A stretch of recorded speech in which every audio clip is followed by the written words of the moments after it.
57 Famous Alibis by Old Man If. People who do not succeed have one distinguishing trait in common. They know all the reasons for failure and have what they believe to be airtight alibis to explain away their own lack of achievement. Some of these alibis are clever, and a few of them are justifiable by the facts. But alibis cannot be used for money. The world wants to know only one thing: have you achieved success? A character analyst compiled a list of the most commonly used alibis. As you read the list, examine yourself carefully and determine how many of these alibis, if any, are your own property. Remember, too, the philosophy presented in this book makes every one of these alibis obsolete.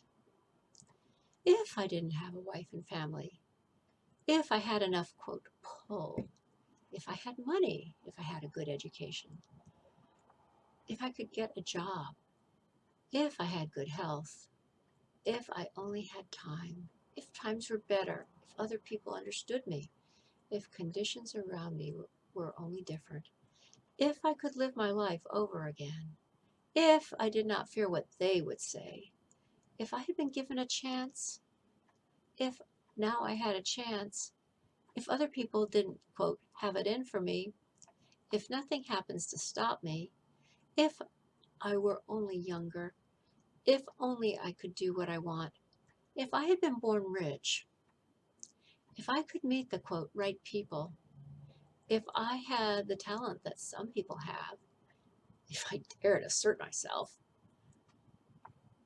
if I only had embraced past opportunities, people didn't get on my nerves. If I didn't have money to keep house, if I didn't have to keep house and look after the children, if I could save some money, if the boss only appreciated me, if I only had someone to help me, if my family understood me, if I lived in a big city, if I could just get started, if I were only free, if I had the personality of some people, if I were not so fat, if my talents were known, if I could just get a break, if I could just get out of debt, if I hadn't failed, if I only knew how, if everybody didn't oppose me, if I didn't have so many worries, if I could marry the right person, if people weren't so dumb,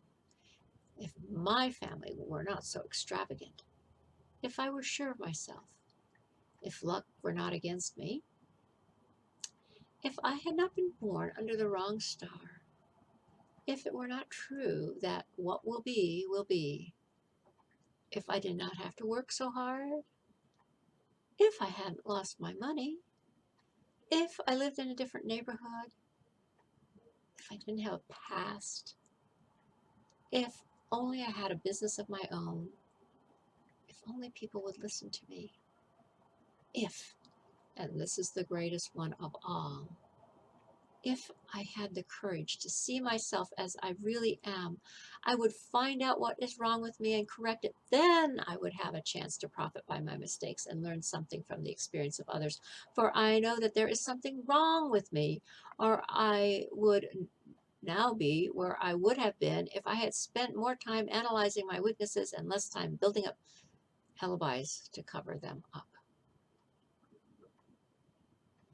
Building alibis with which to explain away failure is a national pastime. The habit is as old as the human race, and it is fatal to success. Why do people cling to their pet alibis? The answer is obvious. They defend their alibis because they create them. A man's alibi is the child of his own imagination. It is human nature to defend one's own brainchild. Building alibis is a deeply rooted habit. Habits are difficult to break, especially when they provide justification for something we do. Plato had this truth in mind when he said, "The first and best victory is to conquer self. To be conquered by self is, of all things, the most shameful and vile." The first and best victory is to conquer self. To be conquered by self is, of all things the most shameful and vile. Another philosopher had the same thought in mind when he said, "It was a great surprise to me when I discovered that most of the ugliness I saw in others was but a reflection of my own nature." "It has always been a mystery to me," said Albert Hubbard, "why people spend so much time deliberately fooling themselves by creating alibis to cover their weaknesses. If used differently, the same time would be sufficient to cure the weakness, then no alibis would be needed." In parting, I would remind you that life is a checkerboard and the player opposite you is time. If you hesitate before moving or neglect to move promptly, your men will be wiped off the board by time. You are playing against a partner who will not tolerate indecision.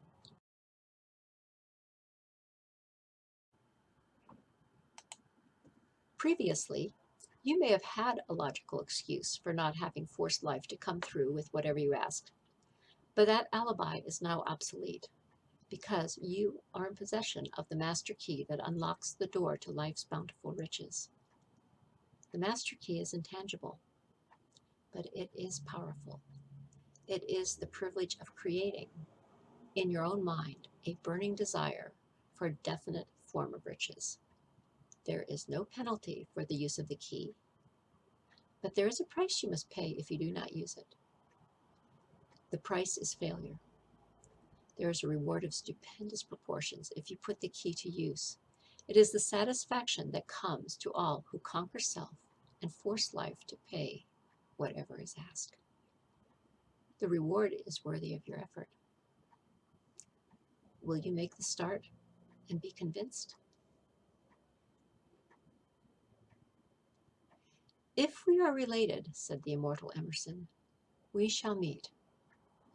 In closing, may I borrow his thought and say, if we are related, we have, through these pages, met.